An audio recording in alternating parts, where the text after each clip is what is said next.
네, 여러분 안녕하세요. 오늘 월드뱅크 세계은행의 경제전망 보고서가 발표됐습니다.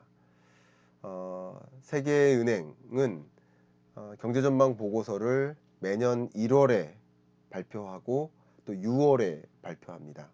그래서 24년 전망에 대한 스탠스를 1월 초에 또 이야기하고 약 6개월이 지난 6월에 또 합니다.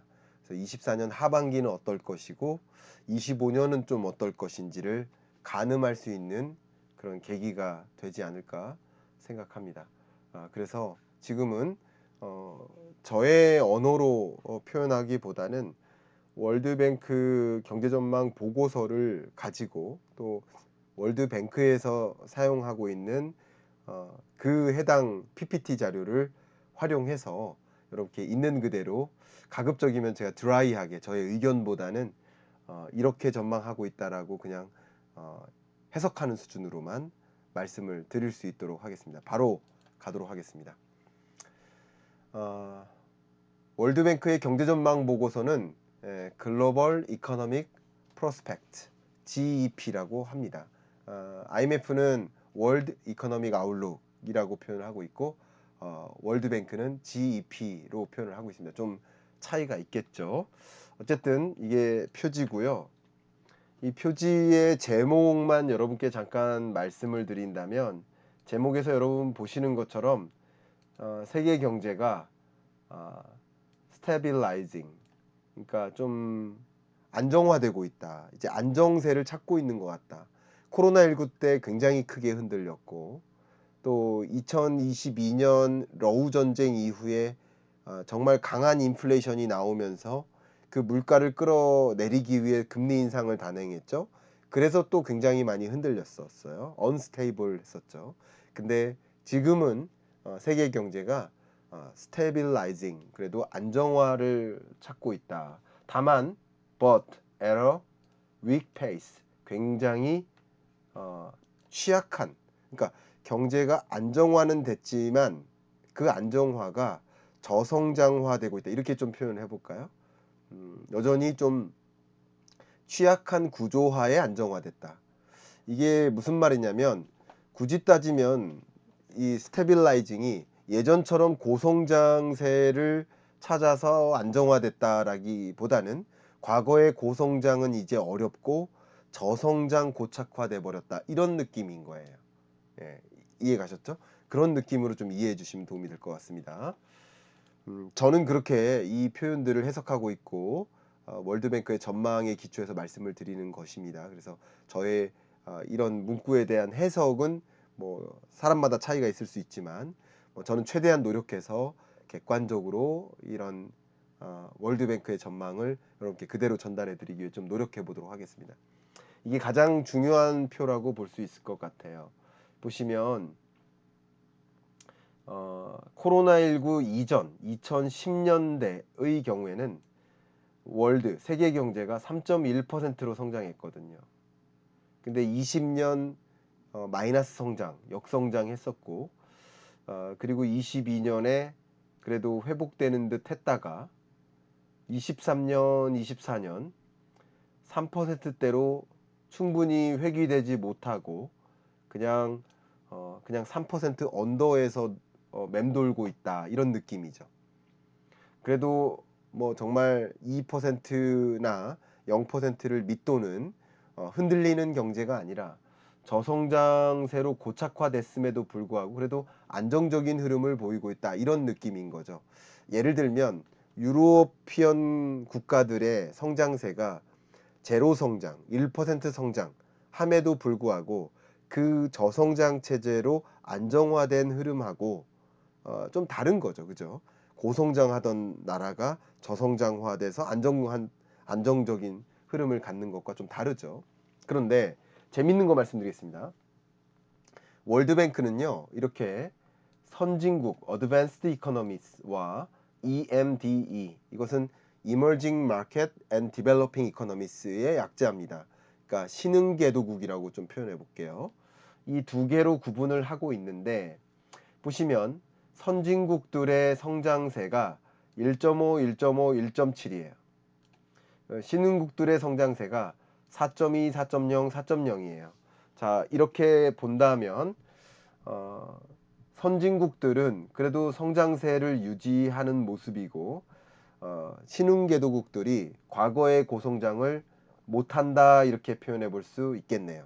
자, 그런데 이 재밌는 게 선진국 중에 excluding the United States, 미국을 제외한 선진국들의 흐름을 보면 0.9, 0.9, 1.7, 그러니까 1.5, 1.5, 1.7이라는 이 흐름이 미국이 나홀로 고성장세를 유지하기 때문에 나타나는 선진국 경제의 견고한 흐름이라는 거죠.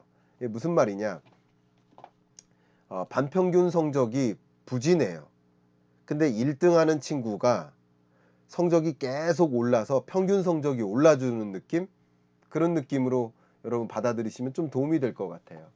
또 더군다나 이게 조정폭인데요. 여기 보시면 change from January, 그러니까 1월 전망했던 것보다 24년 성장률을 0.3%포인트 상향 조정했거든요.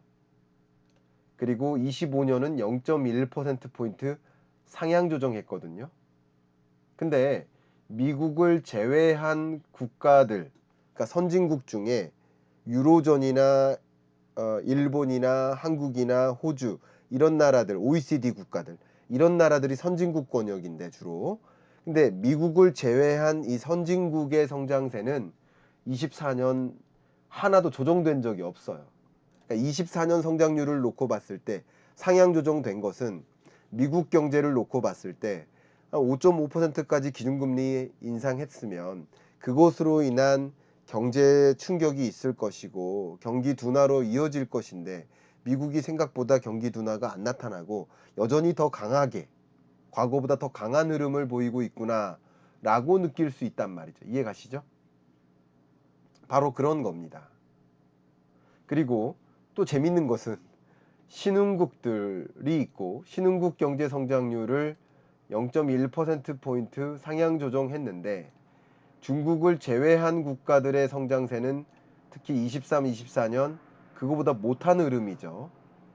그러니까 중국 경제가 나름 그래도 중국 경제를 제외했을 때 이런 거 보니까 중국 경제가 나름 한 4% 중반 정도 성장세를 유지하고 있으니 그러니 신흥국 경제가 회복되는 것이다 라는 표현이고 중국 경제를 포함했을 때는 종전보다 0.1%포인트 상향 조정했지만 중국 경제를 제외해 놓고 봤을 때는 오히려 상향 조정하지 않은 흐름을 보면 중국 경제가 제가 그동안 말씀드렸습니다만 중국 경제가 24년 연중에는 주로 이구환신이라는 정책 기조, 중국 정부의 과거 썼던 내구재 이런 것들을 내구재 자동차나 가전제품을 지금 당장 교체하면 보조금 줄게 하는 이런 방식의 중국 정부의 경기 부양책들의 효과 이런 것들이 작용하면서 중국 경제가 생각했던 것보다는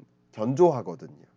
예, 그런 견조한 흐름, 그런 흐름까지 반영된 것이다 이렇게 볼 수 있겠습니다. 그래서 지금 말씀드린 거고요. 또 이어서 주요 포인트들을 여러분께 설명드려 보도록 하겠습니다. 보시면 세계 경제 성장의 기여도가 2010년대의 미국 경제의 기여도가 24년 경제의 기여도보다 낮아요. 그러니까 24년에는 주로 미국 경제의 강한 흐름이 상당히 성장세를 유지했다. 나름 유지했다. 물론 2010년대 성장보다는 2024년이나 25년 성장세가 더뎌요. 그죠? 저성장 고착화되는 흐름이에요. 그러나 그나마 미국 경제의 기여도가 크게 작용하고 있다라는 설명. 이 부분이 월드뱅크의 진단이고요. 중국 경제의 기여도는 어쨌든 꺾이고 있습니다. 보시는 것처럼 2010년대, 24년, 25년 좀 꺾이고 있죠. 그런 흐름 좀 명확히 나타나고요. 2024년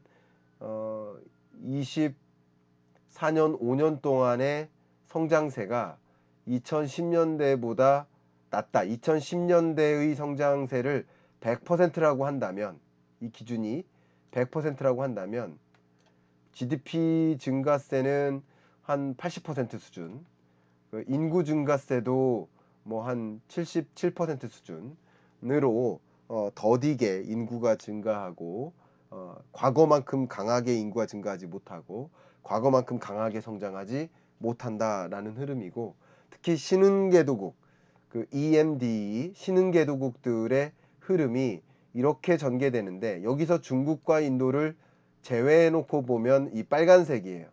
그러니까 신흥개도국이 이 전체적으로 강한 흐름을 보이는 게 아니라 중국과 인도가 신흥국 성장세의 흐름을 견인하는 그런 모양이다, 이렇게 설명을 좀 드려보고요. 물론 여기서 또 중국도 마저 제외한다면 인도가 이 신흥국 성장세의 흐름을 견인하는 역할을 하고 있다. 제가 그동안 여러 번 말씀드렸죠. 글로벌 사우스라는 표현까지 쓰면서 경익남 시리즈에 있죠.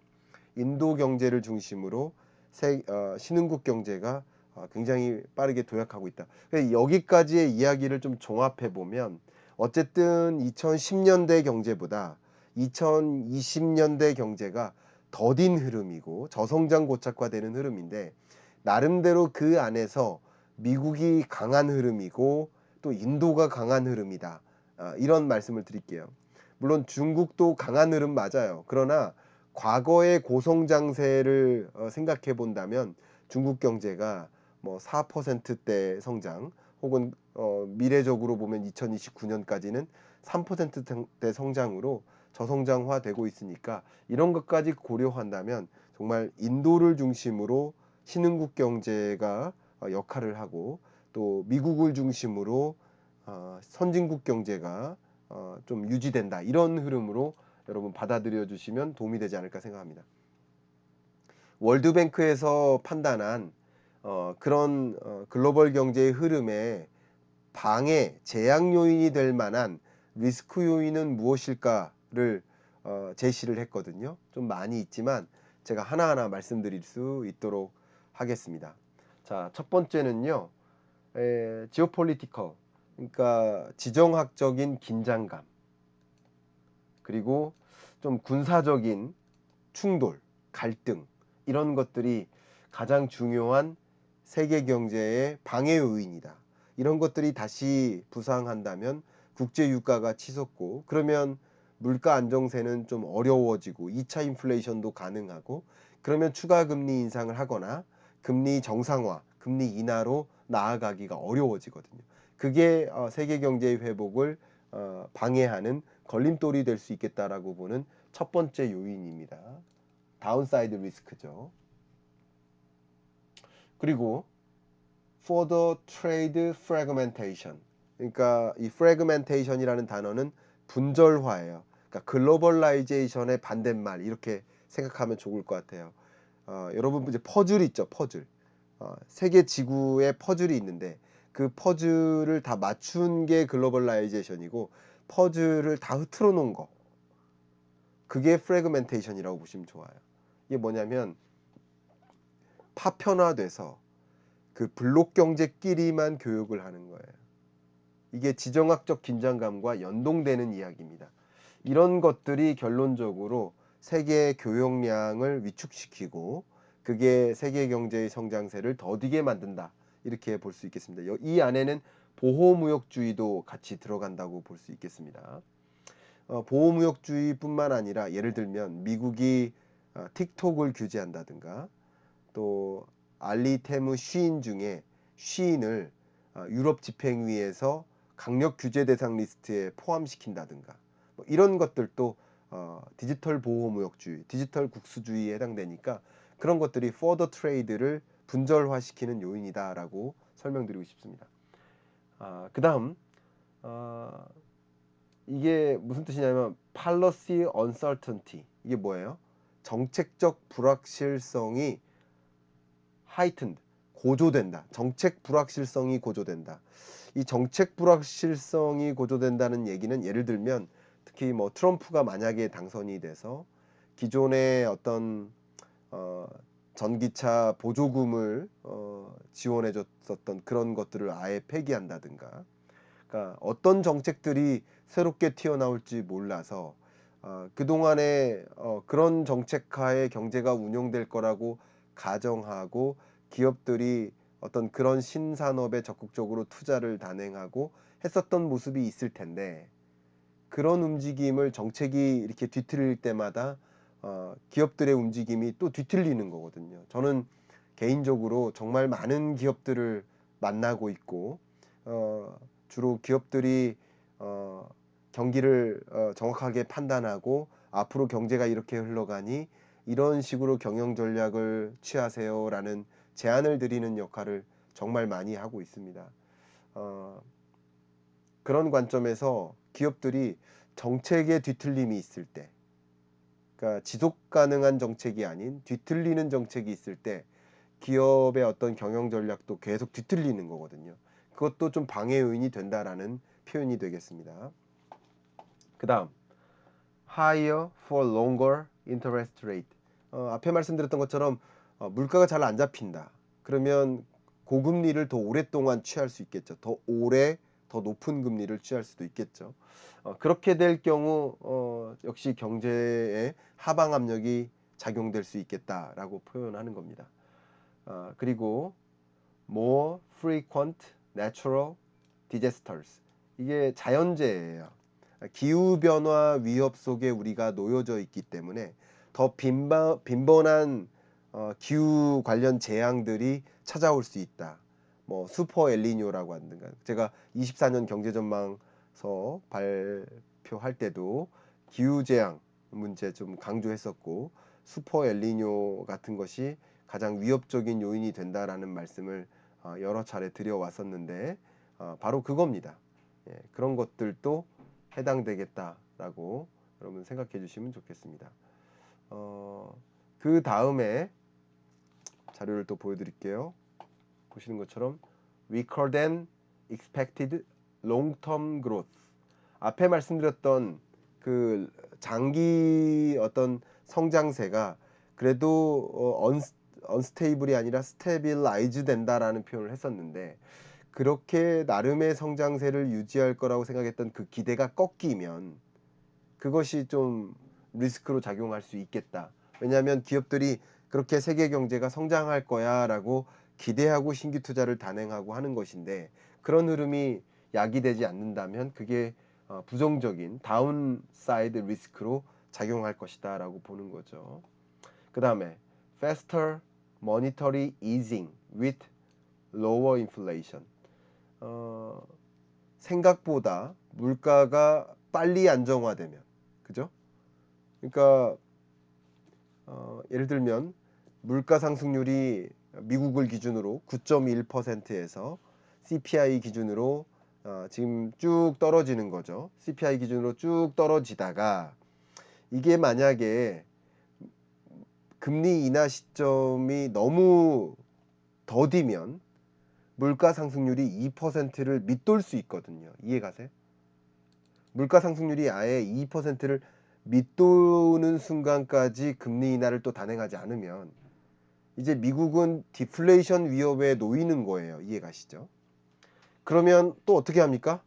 물가가 너무 떨어져서 디플레이션 상황까지 오게 된다면 당연히 금리를 또 대대적으로 인하해서 물가를 2% 수준에 올리기 위해 노력한다든가 아니면 고금리를 너무 오랫동안 지속해서 물가가 빨리 잡히고 경기가 좀 소위 엉망진창이 만약에 된다면 그러면 어떻게 해야 되겠습니까? 또 적극적으로 유동성을 공급하고 금리 인하를 단행해야 되지 않겠습니까? 통화정책 관점에서. 그러니까 결국은 통화정책의 실패로 물가가 좀 강하게 안정화되고 너무 목표했던 것 미만으로 물가 상승률이 또 나타나서 그랬을 때 또 유동성을 강하게 공급하는 일이 만약에 벌어진다. 그렇다면 또 그것은 자산 시장에 또 급등락을 가져올 수 있겠죠. 예, 그런 것들도 변수가 된다. 예, 이것은 일정 부분 다운사이드 리스크도 될 수 있지만 상대적으로 업사이드 리스크로 작용할 수도 있겠죠. 그렇죠? 물가가 빨리 안정화돼서 이제 경기 부양적으로 통화 정책을 가동하니까 그런 것들은 업사이드 리스크라고 볼 수 있겠습니다. Stronger than expected growth in the United States. 미국 경제가 생각했던 것보다 더 강한 매우 견조한 흐름을 만약에 보인다. 이것은 역시 예측했던 거 이상의 변수가 등장하는 것이니까 그게 글로벌 경제의 회복세를 진전시킬 수도 있고요. 또 반대로 그런 것들이 물가 안정화의 흐름을 더디게 만들 수도 있겠죠. 어쨌든 글로벌 경제에 스테빌라이즈 되고 있던 그 스테빌라이제이션의 현상을 좀 방해하는 요소로 작용할 수 있겠다라고 보고 있습니다. 이제 조금 간단하게 몇 가지 소위 그 간단하게 몇 가지 월드뱅크가 제시했던 분석들을 조금 더 소개해드리고 마무리할까 합니다. 어쨌든 글로벌 인플레이션은 타겟하는 수준에 가깝게 거의 오고 있다. 오고 있고 그렇게 갈 것이다라고 보고 있습니다. 그래서 머니터리 팔러시, 특히 이제 선진국들, 이 AE가 Advanced Economies의 약자예요. 그러니까 선진국 권역 내의 이 통화 정책 기조가 특히 금리를 본다면 1990년에서 2019년까지, 그러니까 코로나19 전까지의 수준이 여기 주황색이라고 한다면 2025년, 26년은 그거보다는 높은 금리가 오래 지속돼요. 이게 저성장을 오래 유인하는 역할을 하는 거죠. 그리고 특히 그 높은 금리가 더 오랫동안 유지된다라는 그런 변수가 등장했을 때는 세계 경제의 하방 압력, 그죠? 추가적인 하방 압력. 그러니까 지금은 세계 경제 성장률을 앞에 말씀드렸었던 것처럼 보여드릴까요? 2024년 세계 경제가 2.6, 2025는 2.7 이렇게 보고 있는데 만약에 higher for longer의 시나리오로 전개된다면 예를 들어서 0.1%포인트 하향 조정해서 2.6이 안 되고 2.5 그리고 25년은 2.7이 안 되고 예를 들면 2.4 이렇게 성장세가 더 더디게 나타날 수 있다. 선진국도 그렇고 신흥국도 그럴 수 있다. 그러니까 higher for longer가 추가적인 이런 변수가 등장할 때 추가적인 하방 압력으로 작용할 수 있겠다라는 표현이 되겠습니다. investment need, 그러니까 지금 고물가 고금리가 오래 지속되다 보니까 기업들이 적극적으로 투자를 단행하지 못해요. 그러다 보니까 소위 인컴을 가지고 그룹화했을 때 좀 그래도 어퍼에 해당되는 국가들, 그리고 그냥 저소득 국가들, 완전 저소득 국가들 이렇게 구분했을 때 사실 이 기후변화에 대응하기 위한 신규 투자가 추가적으로 필요하다라는 이야기입니다. 너무 작다라는 이야기예요. 그래서 공공부문의 신규 투자를 요구하고 공공부문의 신규 투자가 2000년대 이렇게 있었다가 신흥국들이 이렇게 줄어들고 중국을 제외한 신흥국들도 이렇게 줄어들고 세계적으로도 줄어드는 이런 추세하에 있기 때문에 추가적으로 퍼블릭 인베스트먼트, 공공부문의 신규 투자를 단행함으로써 경제 회복이라든가 이런 것을 더 증진할 수 있겠다라는 월드뱅크의 제안이라고 볼 수 있겠습니다. 퍼블릭 인베스트먼트를 단행하는 데 있어서 여기 이 부분만 좀 분석을 해 드린다면 실제 이자 지급액이 많으면 많을수록 신규 투자, 퍼블릭 인베스트먼트, 사실 프라이빗 인베스트먼트도 마찬가지인데 이게 줄어드는 경향이 있거든요. 이게 요런 구조를 갖고 있다는 얘기는 이자 지급액이 많으면 많을수록 뭐 국채를 발행하거나 혹은 국가 채무에 의존해 가면서 더 적극적으로 신규 공공부문 투자를 단행하기 어려울 거 아닙니까? 그렇기 때문에 이자 지급액이 낮은, 그러니까 저금리화 되면 될수록 공공부문의 투자가 단행될 수 있기 때문에 지금의 고금리에서 higher for longer가 아니라 이 지금의 고금리에서 조금 내려온다면 그게 퍼블릭 인베스트먼트를 이야기하고 그게 경제 회복을 또 증진할 수 있겠다라고 보고 있습니다. 지금 같은 경우 특히 이 이자에 따른 그 스트레스, 이자 부담이 좀 많고요. 그게 경제를 좀 위커하게 만드는, 약하게 만드는, 취약하게 만드는 그런 요인이 되고 있고요. 이게 스몰 스테이트 또 EMD 이렇게 구분하고 있는데 이게 월드뱅크의 표현이에요. 저도 이제 월드뱅크를 한번 다녀왔었는데 월드뱅크 안에 여러 이제 구성원들이 있는데 어떤 구성원들은 일부는 특히 이제 저소득 국가라든가 그러니까 약간 유엔처럼 취약 신흥국이라든가 이들을 위한 어떤 금융적 역할, 포용적 금융 이런 부분을 또 역할하시는 분들이 계세요. 그래서 이 월드뱅크에 스몰 스테이트, 스몰 스테이트라는 표현이 있어요.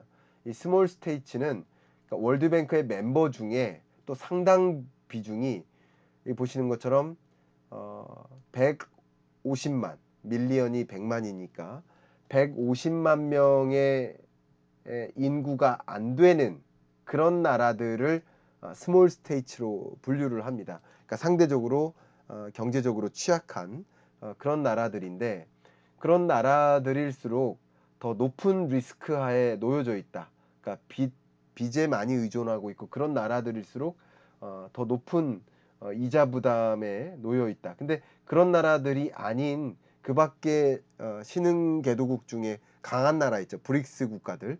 이런 나라들도 역시 기존 2015년에 비하면 23년에 더 높은 빚에 의존하고 있다.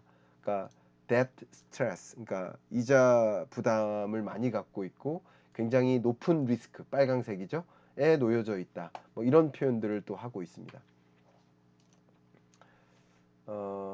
트레이드 팔러시도 좀 중요하는데 글로벌 교역이 계속 둔화되고 있는 흐름이에요. 추세적으로. 왜? 앞에 말씀드렸던 프래그멘테이션 때문에 그렇죠.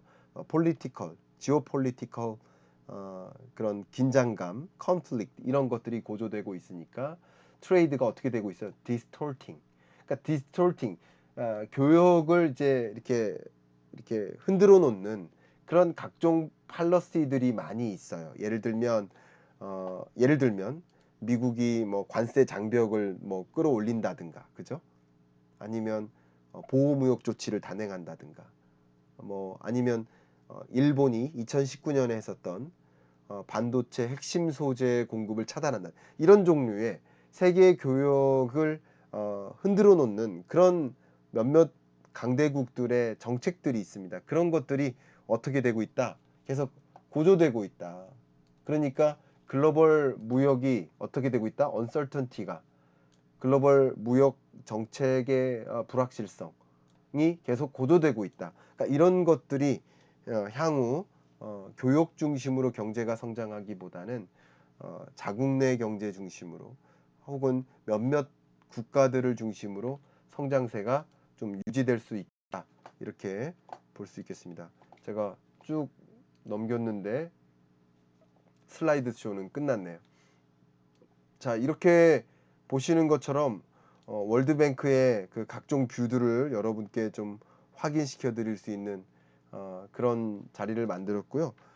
제가 지금 보여드린 이런 자료는 월드뱅크 홈페이지에 게재되어 있는 그 자료를 그대로 제가 다운받아서 거의 그대로 제가 뭐 이렇게 교정한 것은 아니고 너무 어렵거나 전달하는데 대중적으로 좀 의미가 있지 않을 법한 그런 슬라이드 한 장인가 두 장을 뺀 정도입니다. 그렇지 않고는 다 제시를 해드렸으니까 월드뱅크 보고서에 의한 세계 경제가 이런 흐름이고 그리고 월드뱅크가 어떻게 진단을 하고 있고 어떤 대응이 필요하다고 보는지를 이해할 수 있는 시간이 됐기를 바랍니다. 자, 여러분께 마지막으로 제 책 소개를 하고 녹화용으로 하고 마무리를 하도록 하겠습니다. 여러분들이 이제 경제 공부를 좀 하고 싶다라고 하시는 분들께 제가 계속 추천을 해드리는데 경제 입문서를 보셔야 된다. 그래서 여러분이 이 어떻게 정제된 그 경제 입문서를 바탕으로 경제를 이해할 수 있는 그 언어 감각을 가지셨으면 좋겠다. 이렇게 말씀을 드리고, 이 경제 입문서를 보신 분들은 지금 전해드리는 이런 이야기도 조금 더 쉽게 인지될 수 있겠다라는 말씀 드리고요. 경제 입문서를 기반으로 해서 거시경제의 흐름, 어떤 향후 변화가 전개될 것인가, 예, 그런 흐름들을 명확하게 또 팔로우하기 위한 경제 전망서, 제가 2050년까지 전망서를 집필할 것으로 약속해 드리고 있으니까요. 함께 전망서도 같이 모아보시면 어떨까, 그렇게 의견을 드리면서 월드뱅크의 경제 전망 보고서 드라이하게 좀 전달을 해봤습니다. 여러분께 도움 되셨기를 바라는 마음으로 이상 마무리하겠습니다. 감사합니다.